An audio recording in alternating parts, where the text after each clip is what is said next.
Hello, and you are very welcome to Kicking Match, a podcast all about the Irish League. My name is Peter Cinnamon, and episode 1 listeners, welcome back. If you haven't heard part 1, you can go do that now. But to be honest, I doubt there's any spoilers in this episode, as we are aiming to be the Godfather Part 2 of season preview sequels. We've got all your favourite characters returning, like me, Michael Clark, and the theme music's here too. The whole gang. But like a Culchy deli counter along the motorway, we're wrapping up whatever we didn't cover last time, and we're going to serve it up with a big smile, which today looks like Portadown, Glentoran, Clifonville, Dungannon and Ballymena. We're going to make some predictions of how the upcoming fixtures in Game Week 1 are going to turn out, and Michael Clark shares what the most boring match he has ever been to is. Sounds exciting. All that and more on the way.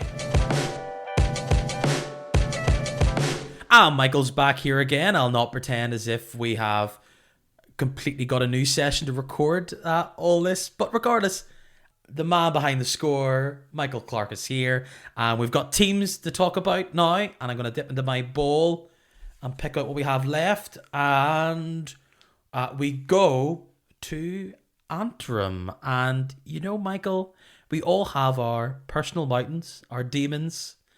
And up in mid-Antrim, they have their own particular hurdles that they will look to overcome in the season ahead.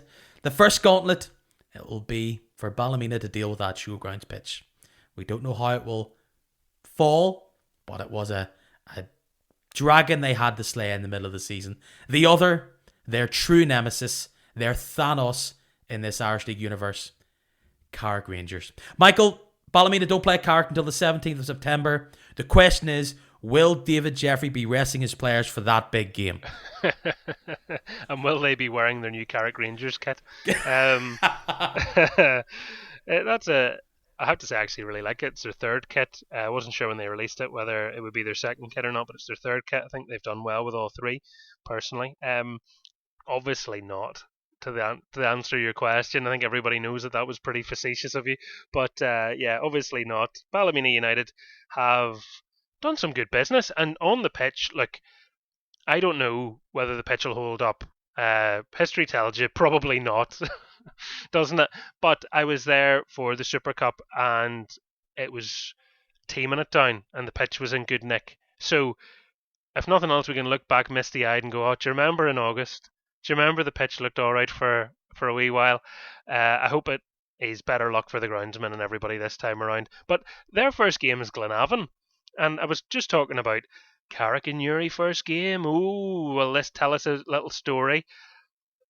Ballymena and Glenavon play out some tasty games at a 3-3 last season. I seem to remember. Oh, I was there. It was an incredible game, and just shows how close those teams were. You're right.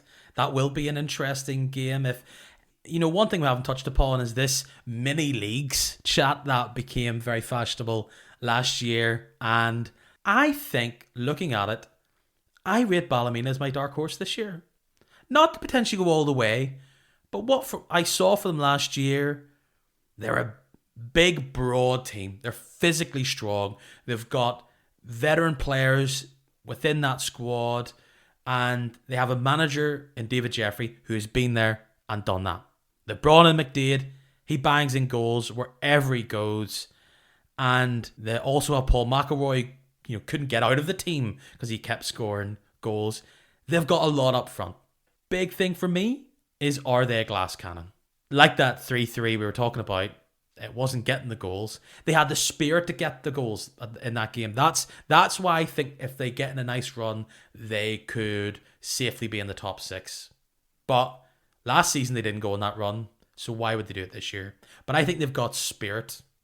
But have they got the skills, Michael? Yeah, they do. I think that they've strengthened in a very smart way. Evan Tweed adds depth to the squad, so does George Tipton.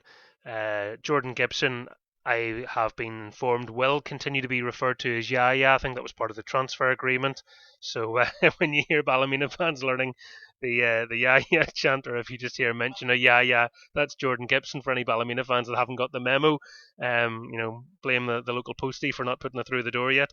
But and they've Jake Corbett, who I'm interested to see because he comes from Linfield. He's had a wee bit of an injury issue, but David Jeffrey knows how to bring in a player for a season at the showgrounds, doesn't he? And sometimes there are players that are still in the development of their playing days, but he gets them, he molds them, and he makes magic happen. And he can absolutely say that he's done that with a number of players in recent years in the Irish League. And Kofi Balmer, who we'd already mentioned, is a prime example of that, who blossomed under him. So maybe Corbett will be one of those too. I look forward to seeing what they produce. The other thing is David Jeffrey now is officially retired from his full-time job. And congratulations to David. He now has more time to obsess about football, and this is a man who probably in his normal full-time job was still obsessing about football. As people who see him up and down the country forget that he was a real person rather than just this football god that decided to walk amongst men. The enigma, yeah. He's just that huge personality, and from what I understand, when they were playing the pre-season friendly against Ballymena, he was inundated with fans wanting selfies and all sorts. So I'm just trying to imagine. We see Jeffrey Ball, a new tactic emerge while he's sitting, moving little magnets on a board. We could be seeing a new Ballymena Ball with all these strikers that they have. Could happen. I look forward to seeing what they produce. I'm just imagining David Jeffrey with more time and how much extra training these players are going to be subjected to. And I might be being completely ridiculous, but I just have this imagination that, like at lunchtime, he's texting people on their work break going, "Do you fancy an extra session tonight, lads? There's nothing on. Why not? Let's go." So, yeah, I think Ballymena United, realistically, if we bring ourselves back down to earth for a moment and away from Thanos and his mates, we have to say first hurdle is Glenavon. Second hurdle is that 6th place. Can they jump over that wee invisible line and fall over on the 6th spot?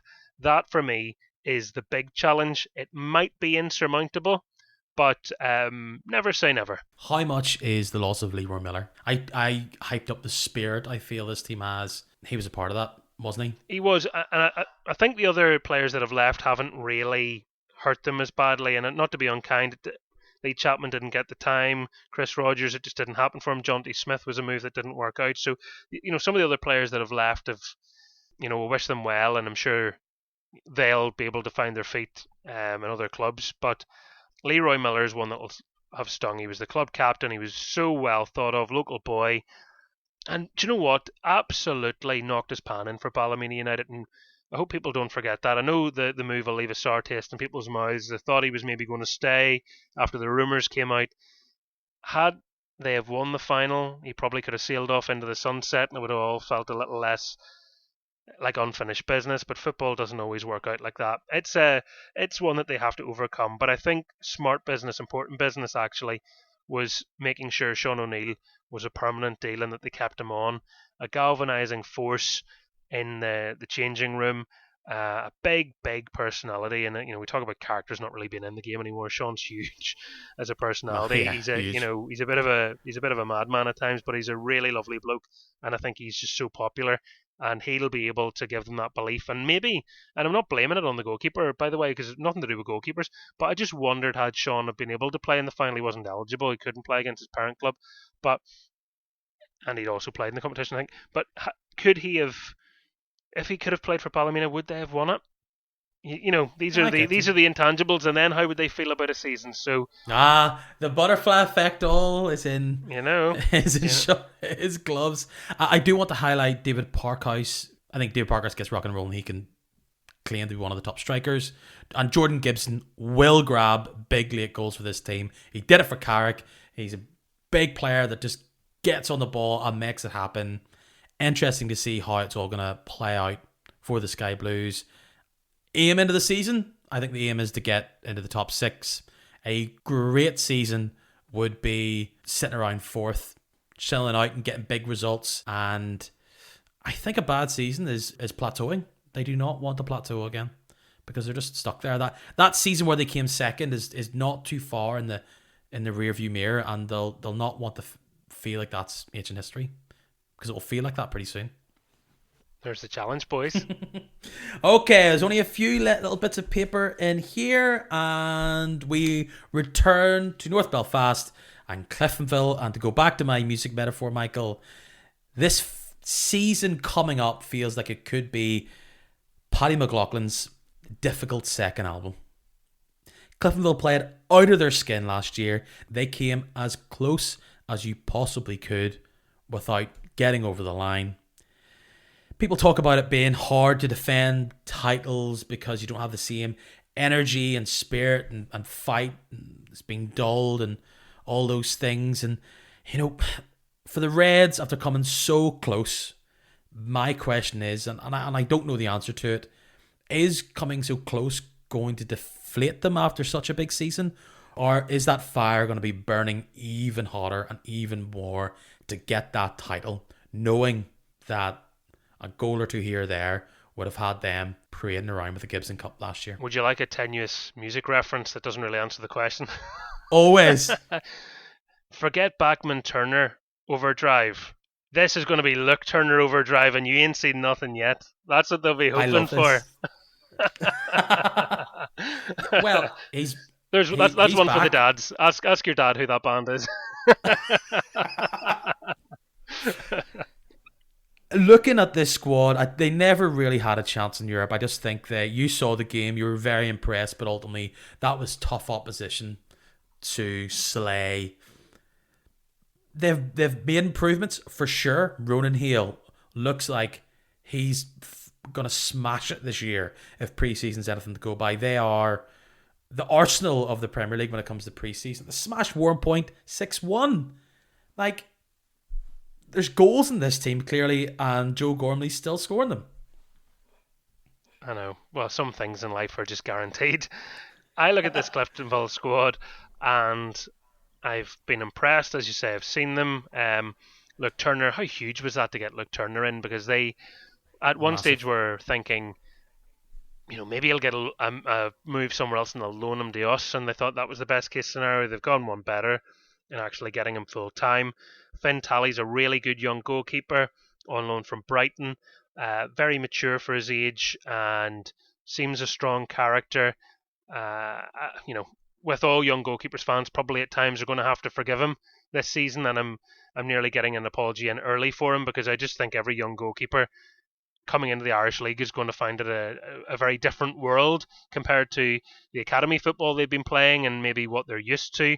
Not everything's going to be played in front of them and hit from long range. They're going to have big, burly, strapping strikers jostling on top of them from lots of angled balls from wide. So there's that. The signing of Ronan Hale in pre-season and in Europe, he's been electric. He has been amazing. Really, really good. And the player to watch is Stephen Mallon, because he's just a delight on the ball. He was causing problems for European opposition, so you would think in the Irish League he's going to be able to replicate that, and he's going to be someone that will probably give defenders twisted blood. Going into it now, they have to try and win the league. That has to be the aim. They'll want to right what we'll see as a wrong last season.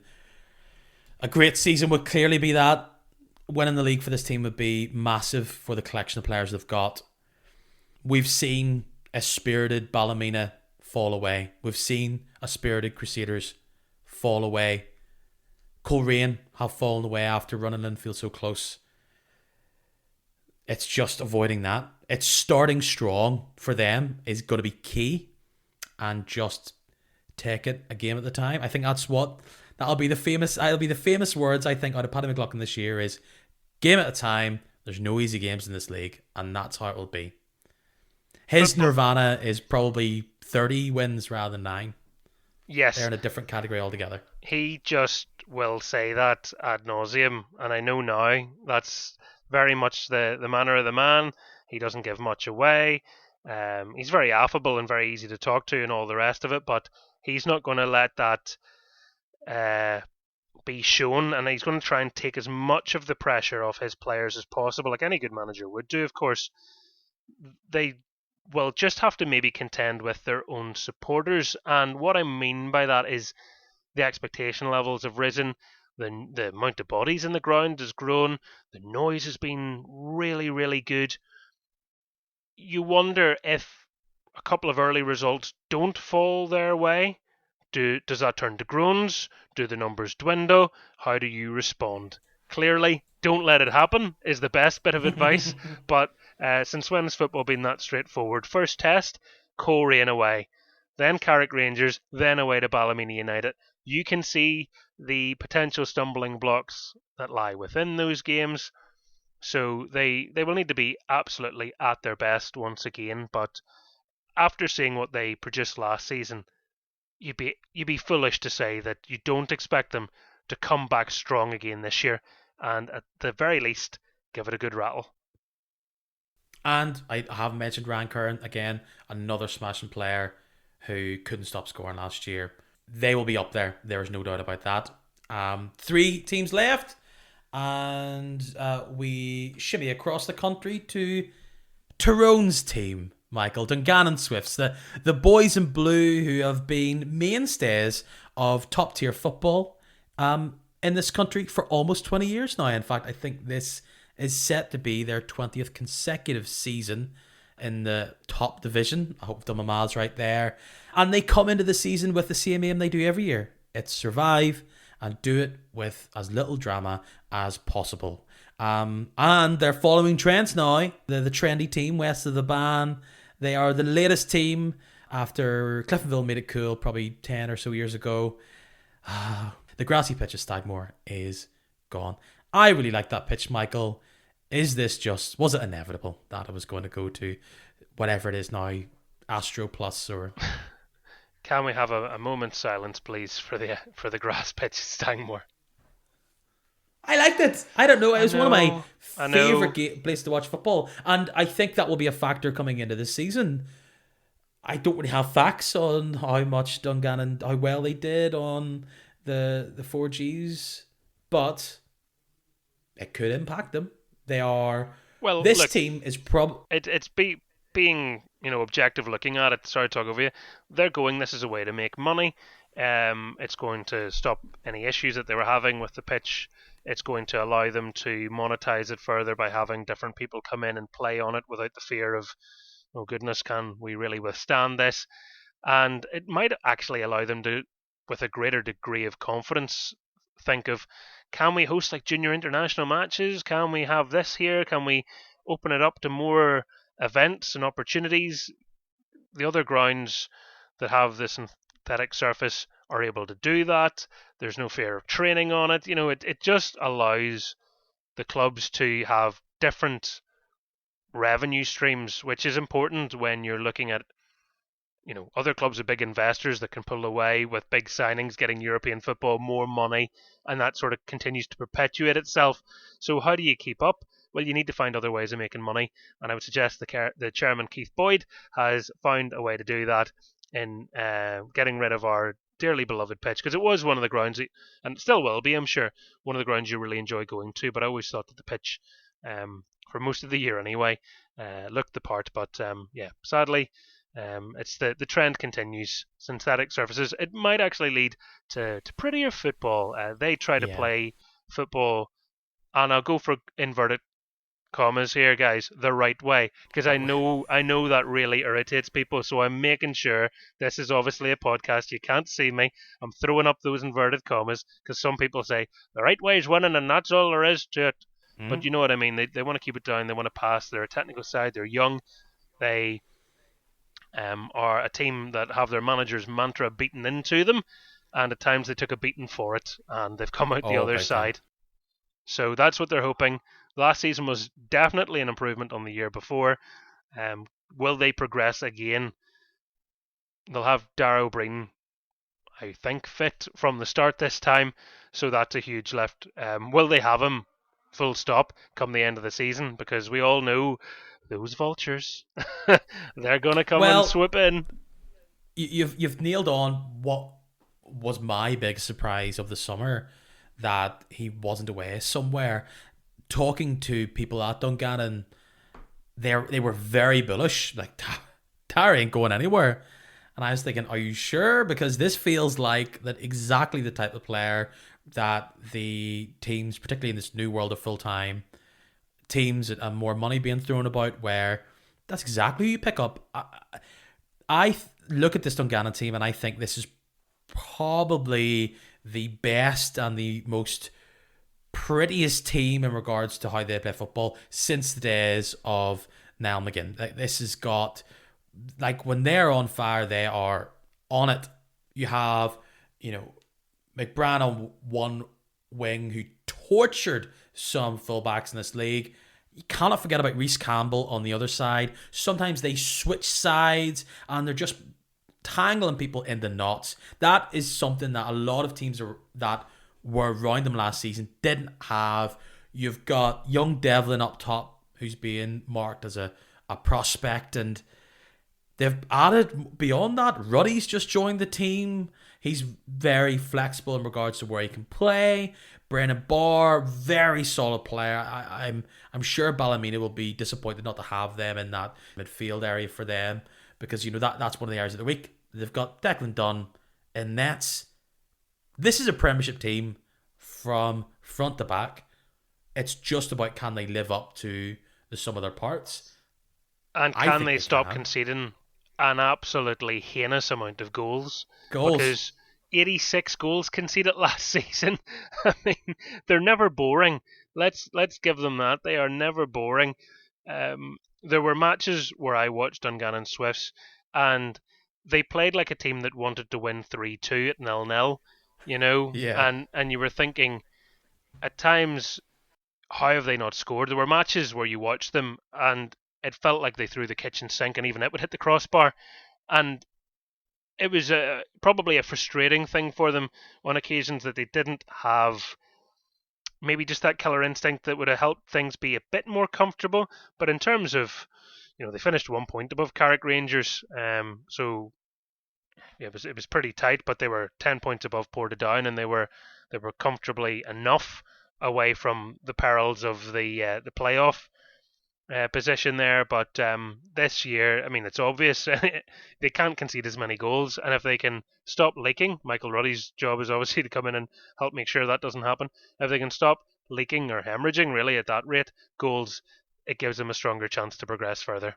But are they going to be good enough to catch a Ballymena team that's got better? A Glenavon team that you're saying you think might be able to kick on a wee bit? That's the challenge. It might just be for them to try and pull away from, well, the three that finish below them, if you like to sort of swap out Warrenpoint and add in Newry City, and say, can they pull away from that conversation first? Then that'll be probably the first objective. From the outside, you'd say their aim is to finish 10th and they would take it now, but I think Dean has higher ambitions than that. I think he would disagree with you. Yeah, I think Dean Shields would disagree with you if you said 10th. I think he'd be even a bit annoyed if you said 9th, but it's probably that's a realistic area, and you're not necessarily wrong in your evaluation. But I think if you said to Dean, you take 10th now, I think he'd say, I think our team's better than that. He's very bullish. I agree. It's like you said, it's keeping out those goals at the back. They were very good around the teams around them last season. They'll need to do that again. They had the run around of Portadown in games last season. Somewhat split the difference with the likes of Warrenpoint. They'll need to do that again. They can't be going into games with the likes of Carrick and Newry and be coming out of those 4 games not being the team that's taken more points. They need to make it work there, because if there's one thing about Dungannon is that they're not a team that's come through with upsets a lot. They can do them, but you don't see them going to Solitude and nicking 3 points. And sometimes if they're not doing the business against other teams around them, that might be where they are. So a bad season is relegation. I don't think it's completely out of the realms for them. The likes of, I think Glenavon and Ballymena are safe. I don't think Dungannon are. So staying up is the dream. Is not what they'd want to do. The dream is push on and take this football playing right to the moon, Michael. 2 more teams. Who have we got? Who's it going to be? Penultimate one is Portadown. Michael, people talk about the Irish League. even in the early doors of the season, saying, you know what, it's going to be a long, hard season. I think if you want to talk to anybody about long, hard seasons, I think the Portadown fan base are the people you need to talk to. As last year, they got 3 wins at home all season. They were, at one point, it was almost 300 days since they had a win at home in the league. The only real reason they're playing Premiership football this season is because they were able to beat Warren Point so many times. I thought they were the poorest team in the league last year. I thought Warren Point were better man for man. And they come in off the back of a very low total. Paul Doolan working wonders. There's something about that Boxing Day game. They were against a 9-man Glenavon team with 50 minutes on the clock, and they still lose the game. That is haunting for a team and a fan base. That core that they had that got up from the championship, and realistically only barely because of COVID technicalities. They are starting the season without bonus. And we talk about Ames. Ames is just a stay up, I think, for this team based on last season and what's coming up. And I'll leave you this fact before you make your opening remark. In the out category, 19. I know if a team's not doing well, you want to keep players in a team that's not doing well, but 19 is a lot. That is a complete uprooting. How can you put? How is Paul Doolan going to put together a team for those poor Portadown fans when they've lost 19? And Michael Ruddy, and whatever the drama around Michael Ruddy is, do you fancy their chances, Michael? I'm getting over the number 19. It is incredible, actually. I haven't laughed awkwardly like that since I remember being a teenager in my mate's kitchen, and his cat had been missing for a couple of weeks, and the mum came in and just said, like, Mittens is dead. And I just laughed, and it was because it was so like, oh my, that's terrible. And I didn't know what to say because everyone was so shocked. And something about the delivery was in my head deadpan. And I just went like, oh, I'm laughing, but I know this is awful. And kind of the same when you're going through everything. I'm like, yeah, it was pretty hard. Some of the longest afternoons of my life last season were at Shamrock Park. I have friends at the club. I very much feel welcome there. I hope that's still the case after this summary. But it was a tricky season, to understate it massively. You've seen that with the upheaval in the squad, players that have come in. I mean, you're talking about they got more points than Warren Point, and that's helped. That helped them stay up. I mean, even at that, the games against Anna United, I would say a disallowed goal that was very controversial also helped them. Portadown didn't have... Michael, they scraped through. I saw a lot of Portadown last season, and they scraped through from Anna to Warren Point. It wasn't good. It wasn't good, and what was good was Portadown coming back to the Premiership. You saw a traditional big club with a strong fan base there, and I feel like it has room to grow more. And the supporters groups around that club, maybe just having an insight and having done events with them and having spoken to some of those people and got to know them, they pour so much into the club, and I'm sure that's true elsewhere, but you feel like they deserve better than what they've had in recent times. This season could be another long one. The players that they brought in, I don't know enough about to give a fair enough summation on, and I never pretend to know things that I don't know. They have gone around the place, players from Hyde United, Galway United, Grays Athletic, Bourneview Mill. You know what I mean? So let's just say that Doolan has tapped into his contacts, has found players that he thinks fit what they are looking for, and I will withhold judgment on Portadown until I see them play, because that's what they deserve. This is his first chance to really get his own stamp on things. Hart Beverland said to me that them staying up was actually maybe one of the best achievements that he's had. That shows you how bad things had been. Wow. That shows you how bad things had been. Hard, came in under one manager, that manager left, and quite short time after, there's a new manager. There's some very young players. There's some players that the new manager didn't want to be there. There's some players that seemed like they didn't want to be there. The whole thing, the fans probably at some points didn't want to be there. So, huge change. The one question is that I can't answer yet: will it change their fortunes? Fans hope yes. For me, the jury's still out. Looking at last season, one of the things that kept them up was their draws. They did get draws against Clifonville, I believe, Linfield. So they were able to dig in and hold firm despite getting well beaten by the likes of Dungannon and Ballymena at times. Um, The from draw, the comment draw against online, Coleraine was probably the worst match I've ever seen. Honest to goodness, I felt like saying, "Look, just let me play." That's how bad it got. It was just let me on. I might even just help you lose, but at least there will have been a goal. It was one of those games where on commentary you're looking and you're going, "It's only been another 5 minutes." There's not it, many games it like that anymore in the Irish League, but that was a particular low point. it's like saying it's last game or match of the day is like Yeah. offensive to last games or match of the day. Looking online, I think a lot of Portadown fans were optimistic that Paul Doolan was going to come in. Like he's what a pedigree of coach, under 19s manager for the Republic of Ireland for a number of years.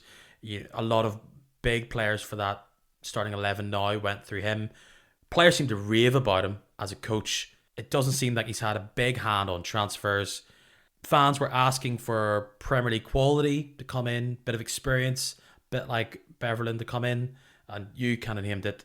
There just isn't any to be seen.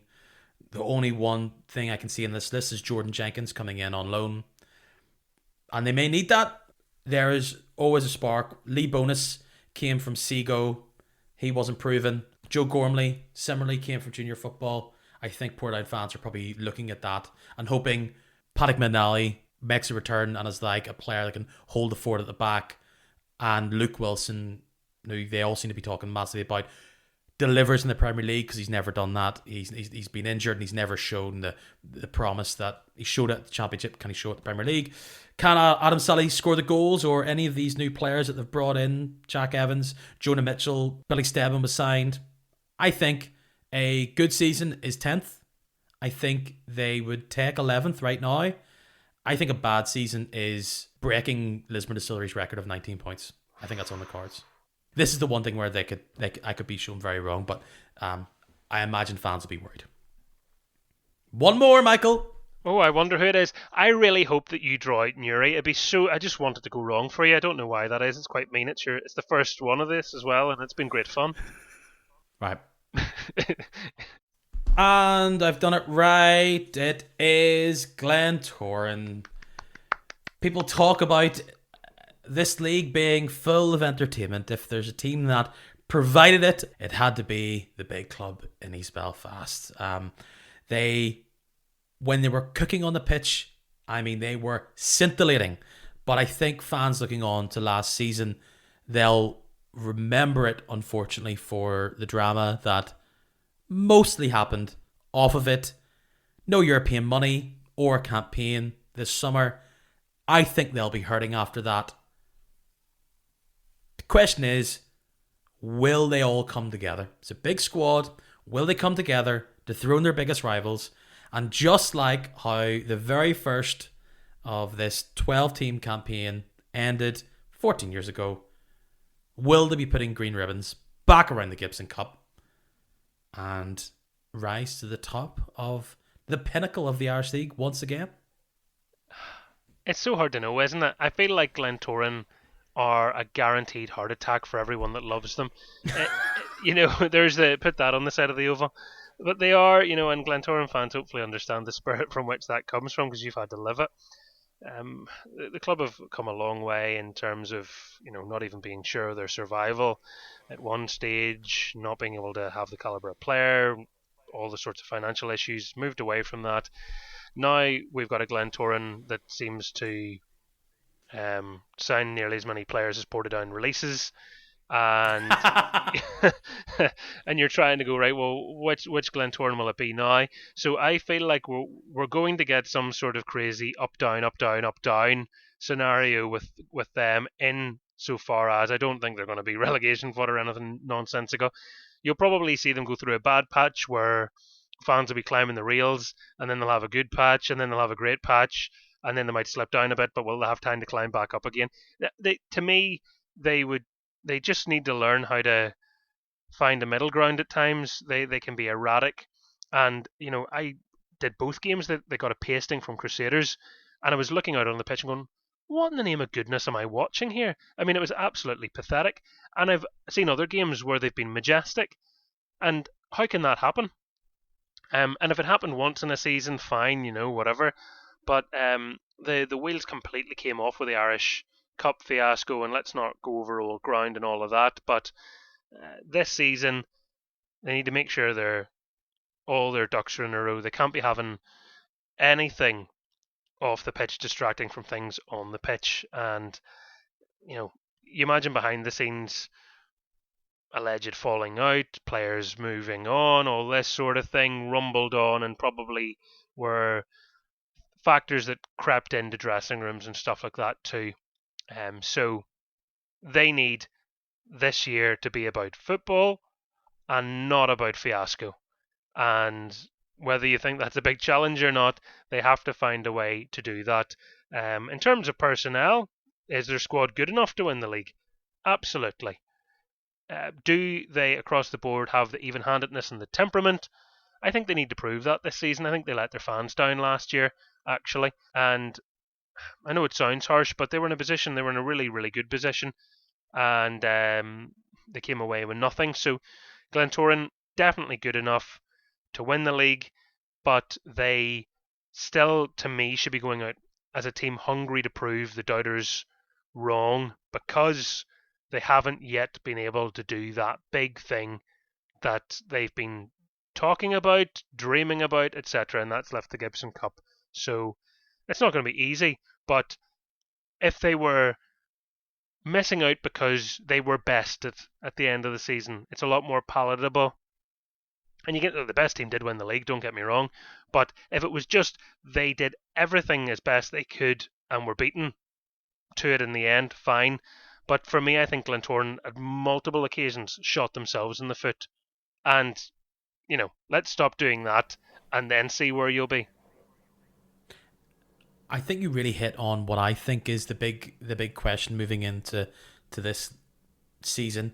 It's that word temperament, because you look at the Blues and you see Mulgrew is one of the real heartbeats of that team. Billy Joe Burns is the same for Crusaders. Colin Coates was like that for the great Crusaders teams. Even look at the great Glens teams. They had Paul Lehman, Colin Nixon. Who's going to be that player to step up and take that on? Because this is a team filled with mercurial talent. But the problem with that is that they are mercurial. You just don't know, are they going to blow hot or blow cold?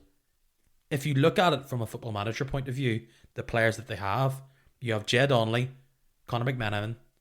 They were almost fighting each other for the Golden Boot. They were scoring so many goals. You have Bobby Burns, Reece Marshall, Luke McCullough. And big names, absolutely massive names on an Irish League level. And then I like players like Cushney. You've added Ali Roy. He could be anything from Partick Thistle. Danny Perkis can score goals. Shane McCartan could settle. That's a scary proposition for any team. But can it be knitted together, and can they work as a unit? Because that's probably what let themselves down. Yeah. Is Danny Perkis going to be happy to sit on the bench? That's true. These players have been brought in. Is that what he's going to do? If they play a 4-3-3, is that going to be Conor McManaman, Jay Donnelly, and then Ali Roy on the right? I couldn't see Perkis being on the right of the three. So is that the way they're going to go with that? What way does Shane McCartan fit in the system? Does he not? Does he go from record signing to no room in the inn?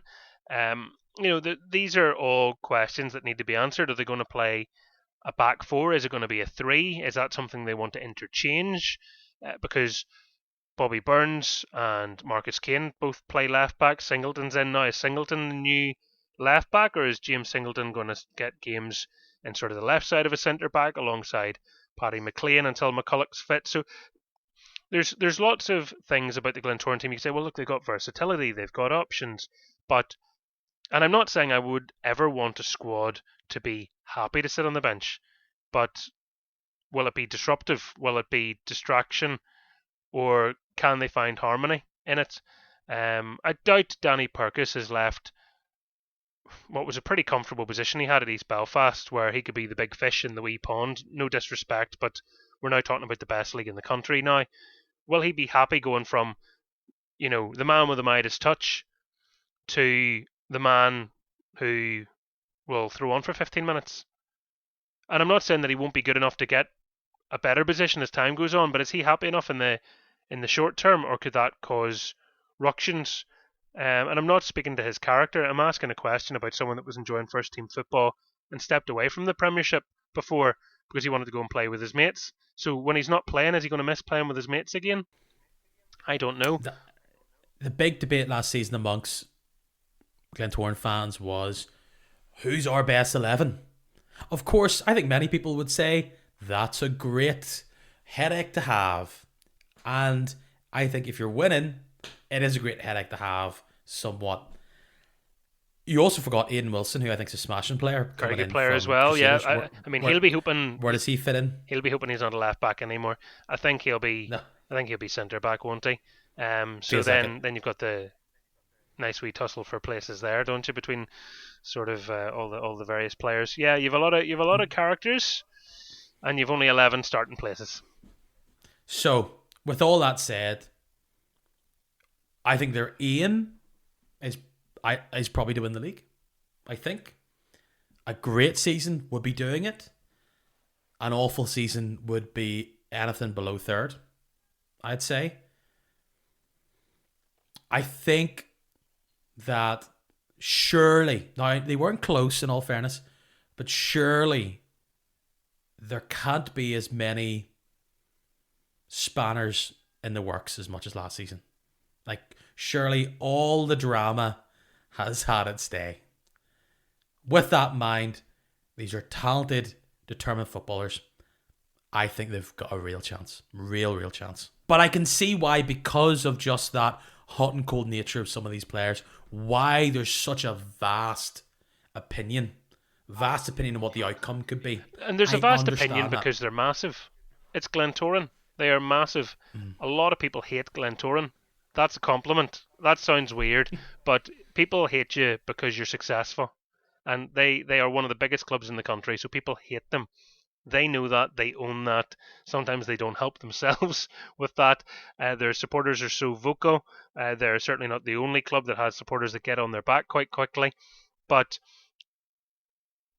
the pressure, the scrutiny will all be on the management. Can they figure it out and get it to click, gel, and work fast?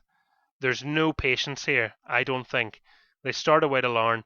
They have a home game against Crusaders before they play Dungannon Swifts.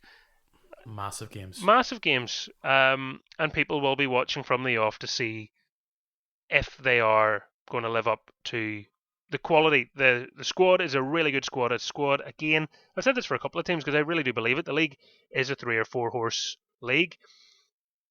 A squad capable of winning but will they be able to? That's the challenge. For me, they're not favourites going into it, and I can say that, and I'm not trying to be controversial, but they haven't earned the right to be favourites based on how they finished last season. They have to improve on that, and I'm sure they'll endeavour to, but will they be able to? They showed they could do it in some of those big clashes with Linfield. It's about taking that energy and that spirit and going to a Larne and making sure that they don't falter, that they don't wilt in the spotlight. Well, we know what happened the last time they played Larne. I feel positive that a year in, they've embedded themselves. There's a core in that team developing. I'm sure they'll want to do it. It's about them coming out and proving it. There it is, Michael. 12 teams, that's your lot. But luckily, we don't need to wait too long until we see how they all fare out, as the games are coming up pretty quick. Yes, a full weekend of fixtures, all 6 to look forward to, spread across the weekend. And we start on Friday evening. Where else? Inver Park. The lights will be bright and the pressure will be on for both teams. Says to me, Michael, that it's probably going to even each other out. Is this a draw written all over it? Cue drama, cue goals, cue commentators curse, 0-0. Draw's a safe bet, isn't it? 2-2. Neither want to lose. It's a game where they would like to win, but Go for it, Desmond. Neither would want to lose. But it's also a chance. Glentoran just have this feeling they've been working away in the background, getting their squad, playing games. They've been almost doing their own thing in pre-season, and this game on the bright lights of TV on Friday night, it's their chance to right the wrongs, show their new team, and stick the flag in their ground saying, we're here and you better watch out. I would lean towards Glentoran sneaking it with a goal near the end, but I would say big chance of a draw there. We go to our slate of 3 o'clock games on a Saturday. Ballymena, they host Glenavon. As we spoke earlier on, fireworks when these two teams met at the showgrounds during one of their games last season. 6 goals, 3 red cards.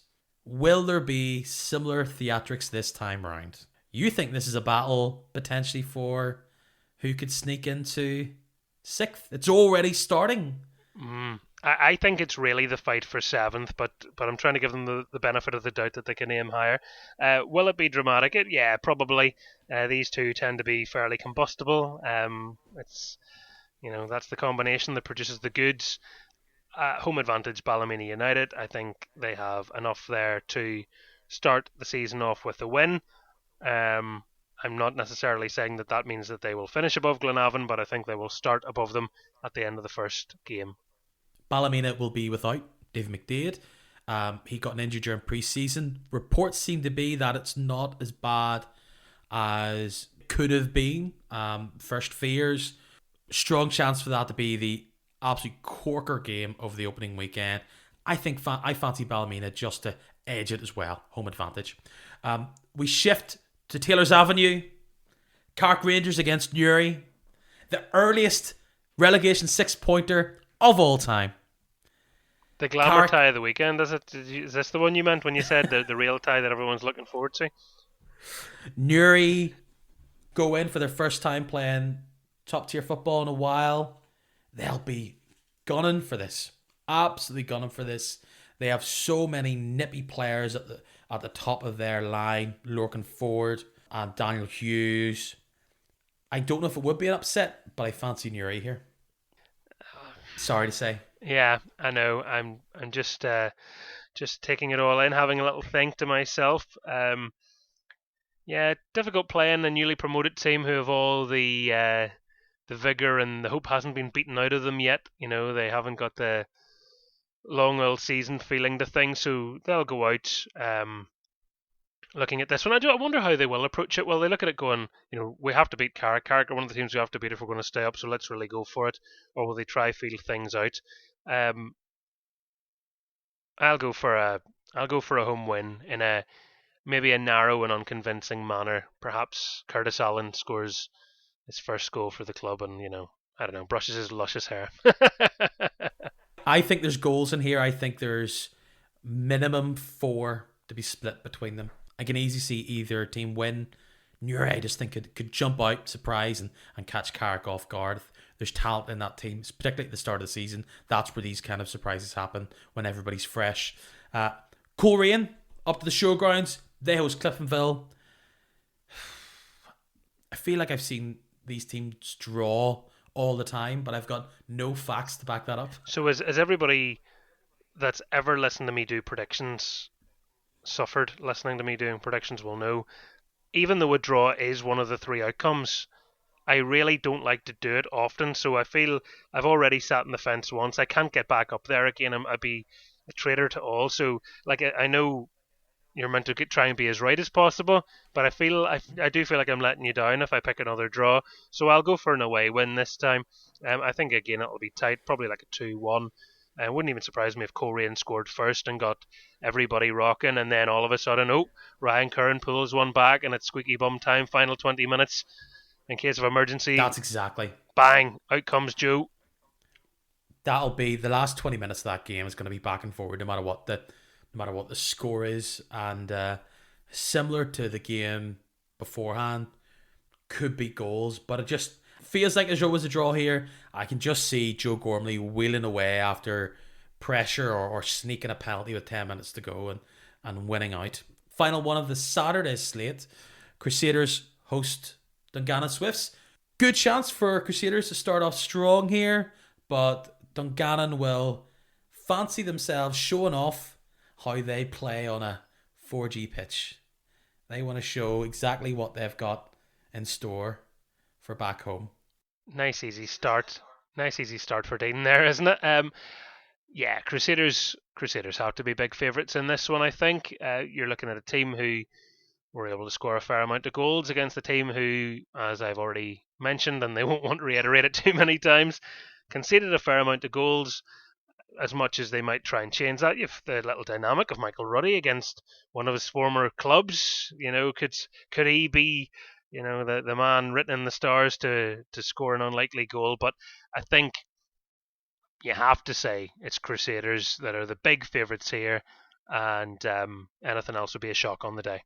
Especially after their nice little European run. Great result against Basel in Belfast. They really had a fantastic account of themselves there, albeit they didn't win over 2 legs. They're up and will be ready for this. I think Crusaders will push on and get a result. Now, we move to Sunday. Windsor Park. Linfield hosts Portadown. Linfield have had plenty of distractions. Big game against Zurich. Coming back to Northern Ireland. Portadown are not the toughest of tests.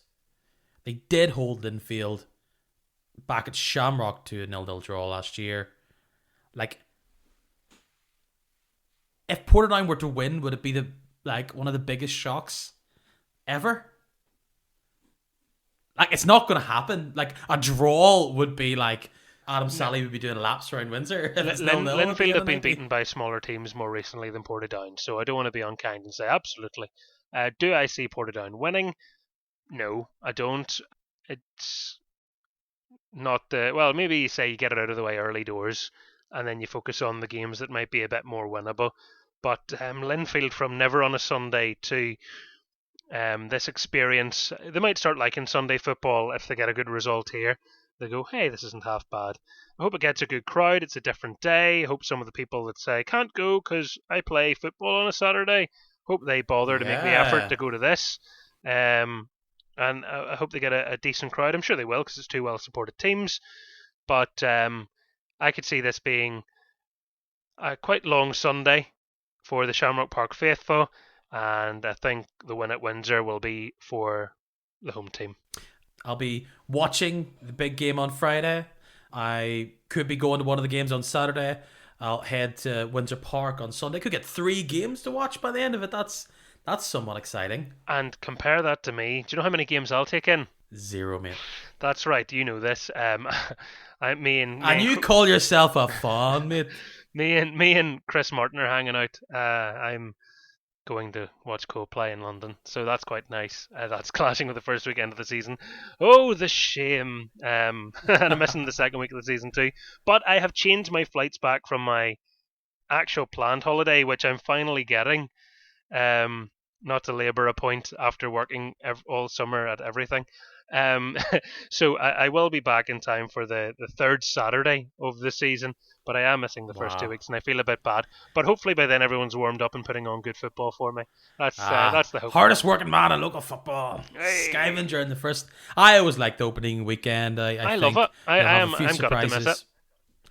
And I'm going to quickly say, just because I can claim it, if it's not, I do think Linfield will win, but keep an eye on that being a 0-0 out of nowhere, or Portadown scoring early and Linfield just absolutely hammering them all game and scoring a goal with 10 minutes to go. But yeah, I think Linfield will overpower a team that had an awful pre-season, losing to the likes of Dundela and Loughgall. We haven't talked too much about pre-season, but it will be I think it'll be a big shock with the Zenith and Barlinfield win there.